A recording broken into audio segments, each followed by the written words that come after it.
Asalaamu calaykum waraxmatullahi wabarakaatu daawada meel kasoo joogtaan kusoo dhawaada janalkeyga Bashir Maxamed Bardaray barnaamijka ogaaya akhlaaqda isboortiga oo aan idinkugu soo gudbiyo warbixino iyo xogo badan oo idinka daahsoon oo aan daaha idinkaga rogo markanna waxaan idinkugu soo gudbinayaa tobanka kulan ee ugu caansan dunida ee derbiyada ah oo ay wada yeeshaan kooxaha isku magaalada ah ee dunida shanta koowaad ayaan idiin soo gudbin doonaa shanta kalena dib ayaan idinkaga soo gudbin doonaa haddii eeba uu yidhaahdo kubadda cagta mar walba waa ay horumaraysay waxaana ay gaaraysay darajooyin weyn waxaa jira taariikh soo jireen ah markii dib loogu laabto qarniyo hore inta lagu guda jiro wakhtiyadan kubadda cagta waxaa jira dhaxal hore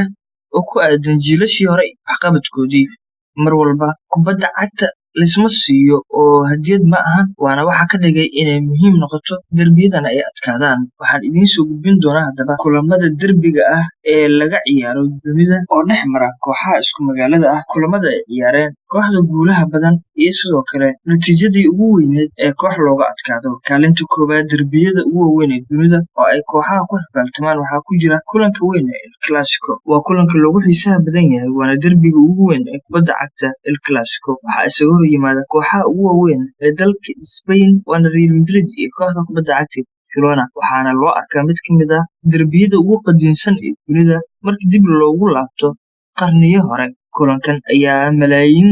kala duwan oo taageerayaal ay ka daawadaan telefishinada caalamka iyo qaarkood oo si toosa garoonka u yimaada waxaana mar walba u yahay kulan xiisihiisa iyo xamaasadiisu uu sarreeyo ciyaartan ayaana waxaa ka soo muuqda magacyo waaweyn oo saameyn leh sida soo jireenka ah waxaana la sheegaa sidoo kale in uu ku lug leeyahay arrimo siyaasadeed waana kulanka ugu weyn ee dhex mara labada kooxood ee ka dhisan dalka Spain waxaana kulankan hore kaga soo muuqday Ronaldinho, Raul iyo ciyaartooy badan oo cajiib ah markii laga soo tagay kuwaasna jiilasha haatan labada ugu fiican ee kulankan ka soo muuqdana waa Lionel Messi iyo Cristiano Ronaldo inkastoo CR7 uu ka tagay kooxda kubadda cagta Real Madrid waxa ay kulmeen 225 kulan 90 ka mid ah Real ayaa adkaatay 48 kulan Barca ayay galeen 86 Barcelona ayaa adkaatay kulankii ugu weynaa ee goolashii ugu badnaa la iska dhaliyana 11 gool iyo gool ayuu ku dhamaaday waxaana ku adkaatay kooxda kubadda cagta Real Madrid waxaana guulo badan kooxda kubadda cagta ee lagu magacaabo Real Madrid waana derbi mar walba dagaal iyo sidoo kale xiisadiisu ay tahay mid sareysa mar walbana kaarar kala duwan lagu bixiyo si ciyaartooyda loo kala xakameeyo iyo dareenkooda gaarka ee la xiriira kulankaas weyn oo mar walba cadaadiskiisu uu yahay mid sare derbiga labaad ee dunida isla markaana ka mid ah kuwa aadka loo xiiseeyo waxaa ku jira derbi della Madonnina waxaana sidoo kale la dhihi karaa Milan derby waa mid ka mid ah kulamada ugu waaweyn ee Serie A dalka Talyaaniga kaas oo dhex mara kooxaha AC Milan iyo Inter Milano waxaana labadan kooxood sidoo kale marka laga soo tago xifaaltankooda iyo dagaalkooda kubadda cagta ay wadaagaan ligada caalamiga ee San Siro Stadium ama Giuseppe Meazza labada kooxood ayaana leh taariikh soo jireen iyo dhacdooyin waaweyn oo ku taxalluqa waayahooda kubadda cagta Milan derby mar walba waxaa lagu xasuustaa dagaalo badan oo ka dhaca kulankaasi dhexdiisa oo ciyaartooyda dhex mara waxaana la sheegaa in uu kulankaasi ku lug leeyahay arrimo dhanka siyaasadda ah kooxda AC Milan waxaa hore u lahaa ra'iisul wasaarihii hore dalka Talyaaniga ee Silvio Berlusconi inkastoo laga gatay kooxda waxaana la wareegtay shirkadda Elliott Advisories oo ku taala waddanka UK oo inta ugu badan iska leh sidoo kale waxaa jira stakeholders aan badnayn oo iyaguna qayb kooxda ku leh halka kooxda Inter Milano oo hore u lahaa Massimo Moratti balse waxaa ka gatay ganacsade ka soo jeeda Indonesia oo lagu magacaabo Erick Thohir waxaana kulankan uu yahay mid aad lagu raaxaysto guulihii cajiibka ahaa oo ay kooxahani soo gaareen iyo weliba dagaalankooda oo ah mid mar walba horyaalka xiiso badan u yeelayay sanadihii lasoo dhaafay mar walbana waa kulan muhiim ah markaana taageerayaasha farta ay wadnaha ku hayaan maadaama uu yahay kulanka ugu weyn ee magaalada Milano waxa ay ciyaareen 211 kulan 73 ka mid ah AC Milan ayaa adkaatay 62 Barca ayay galeen 76 Inter Milan ayaa adkaatay waxaana guulo badan kulankan derbiga ah kooxda kubadda cagta Inter Milano kulankii goolashii ugu badnaa la iska dhaliyana 6 gool iyo 3 waxaa lagu xasuuqay kooxda kubadda cagta ee Inter Milan saddexaad derbiyada ugu waaweyn ee dunida oo ay kooxaha isku magaalada ku xifaaltamaan waxa uu yahay The North West Derby waa mid ka mid ah kulamada ugu waaweyn ee ka dhaca dalka England North West Derby waa mid ka mid ah kulamada leh dhacdooyinka cajiibka ah waxaana uu dhex maraa Manchester United iyo kooxda Liverpool waana labada kooxood ee ugu guulaha badan ee horyaalka Premier League dalka England uguna taariikhda fog labadan kooxood ayaana leh koobab iyo sidoo kale taariikho waaweyn oo horyaalkani dabcan la xiriira muddo ayayna kusoo xifaaltamayeen horyaalkan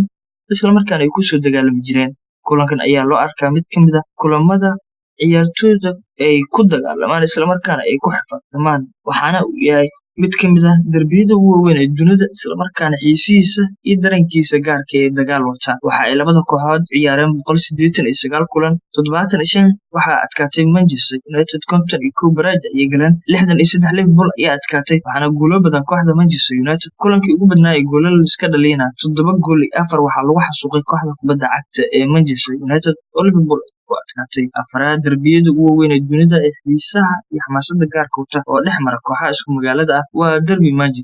derby Manchester waxa uu yahay mid dhex mara kooxaha halka magaalo ka dhisan ee magaalada Manchester waana Manchester United iyo Manchester City kulamadoodana waa kuwa ugu badan oo taageerayaasha ugu badan ay soo buuxiyaan waa kulan leh saameyn gaar ah magacyo saameyn lehna ay ka soo muuqdaan lama qiyaasi karo kulankan waxaa loo arkaa midka labaad ee ugu fiican waxaana uu dhex maraa kooxda Manchester United oo qaraami ah iyo kooxda soo kabanaysa dhaqaalaha badan la gelinayo ee Manchester City